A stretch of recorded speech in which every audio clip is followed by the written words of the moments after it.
Que história é essa de que o presidente dos Estados Unidos pode sofrer um impeachment, hein?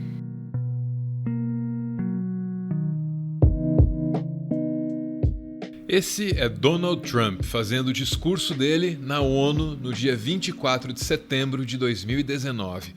Aqui ele aproveitou para dizer ao mundo que os Estados Unidos continuam sendo a nação mais poderosa da Terra e que ele espera não precisar usar todo esse poder militar contra ninguém.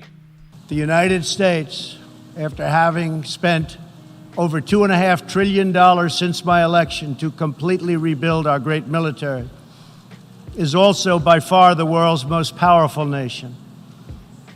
Hopefully, it will never have to use this power. É justamente por fazer barganhas com o poder militar dos Estados Unidos que o mandato do Donald Trump está ameaçado. O problema é que ele é acusado de usar o poderio militar dos Estados Unidos para conseguir vantagens políticas e pessoais. A imprensa dos Estados Unidos tem como grande assunto nesse momento a ligação que ele fez para o presidente da Ucrânia, Vladimir Zelensky. This is a controversy over whether Donald Trump improperly pressured Ukraine to investigate and do political damage to Joe Biden and help Trump win re-election. Nesse telefonema, o Trump teria pedido que o presidente ucraniano investigasse os negócios do Hunter Biden no país.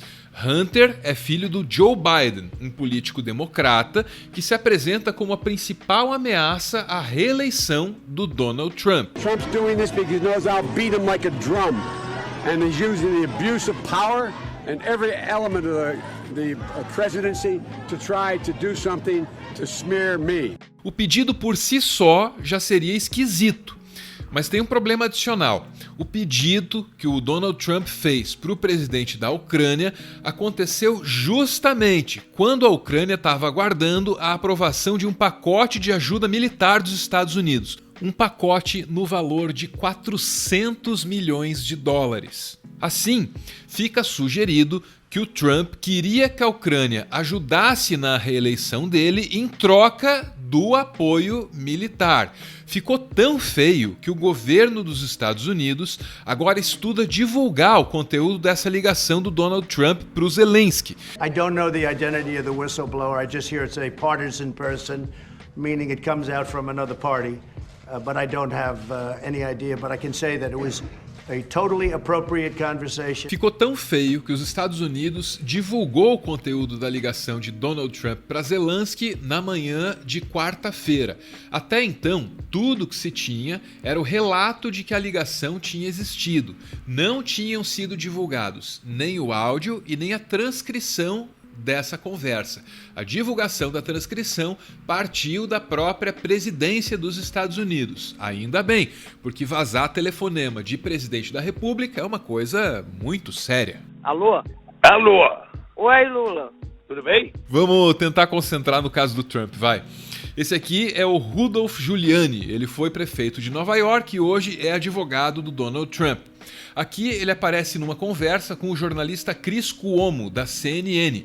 Nessa conversa aqui, ele chega a admitir que ajudou o presidente Trump a pressionar o presidente da Ucrânia. A conversa é confusa, mas a confissão dele é claríssima. So you did ask Ukraine to look into Joe Biden? Of course I did. You just said you didn't. No, I didn't ask him to look into Joe Biden. I asked him to look into the allegations that related to my client, which tangentially involved Joe Biden in a massive bribery scheme. Rudy. A confissão do Giuliani veio antes da divulgação da transcrição da conversa entre os presidentes dos Estados Unidos e da Ucrânia. Na transcrição, dá para ter uma ideia melhor do que aconteceu. Aqui fica claro, o Trump conversa com o Zelensky sobre o caso do Hunter Biden e avisa que o presidente da Ucrânia vai receber uma ligação do advogado dele, que é o Giuliani.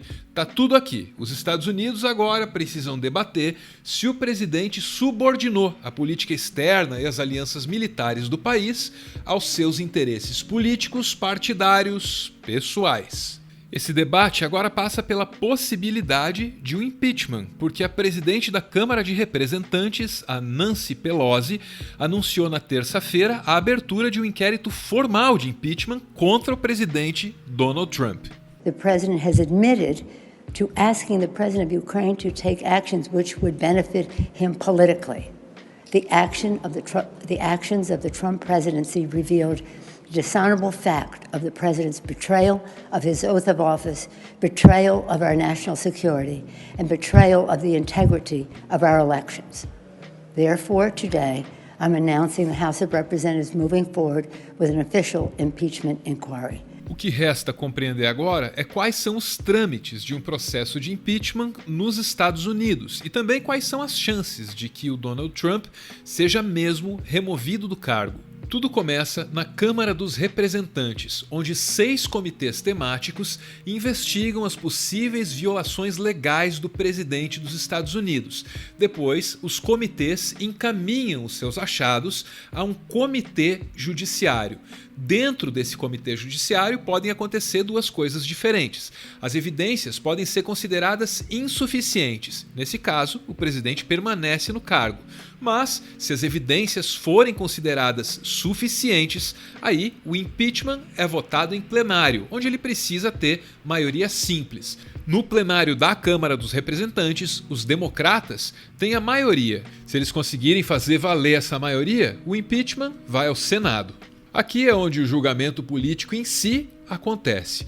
No Senado, o impeachment precisa de 2/3 dos votos para retirar o presidente do cargo. Só que acontece que no Senado, os republicanos têm a maioria. Como você pode perceber, o trâmite é longo, mas as explicações que o presidente Donald Trump vai ter que dar também são. É um fato. Depois do telefonema para o presidente da Ucrânia, o Donald Trump congelou aquele repasse de $400 milhões. Obviamente, a imprensa e os democratas quiseram saber por que é que ele fez isso, por que é que ele congelou o repasse. A resposta foi essa aqui.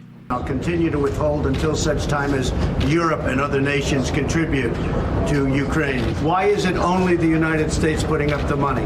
Não demorou muito para que os noticiários dos Estados Unidos começassem a divulgar uma lista dos países que mais contribuem com a Ucrânia.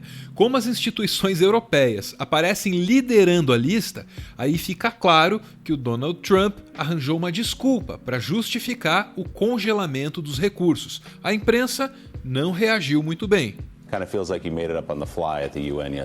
Nenhum presidente jamais deixou a Casa Branca por ser derrotado num processo de impeachment. Richard Nixon renunciou em 1974, justamente para evitar essa derrota. Bill Clinton encarou o processo até o final e foi absolvido no Senado. Se o mandato de Trump terminasse com uma derrota dessas no Senado, isso seria inédito. E o inédito é sempre o menos provável. O que não se pode é subestimar o desgaste político que a abertura do processo de impeachment deve causar. E isso justamente na véspera de uma eleição.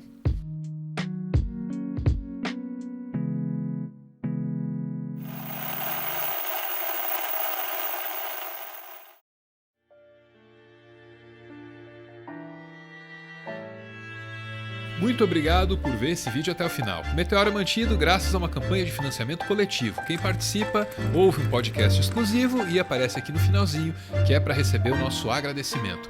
Hoje é a vez da Adriana e do Abel. Abel, segura aí o cordel do girassol em flor, que é da Adriana e é para você. Diz ela: era moça curiosa que gostava de saber de gente. Para a faculdade fazia pesquisa inocente. Mal sabia que ouviria palavras da boca de um ente que encantariam sua vida para sempre eternamente.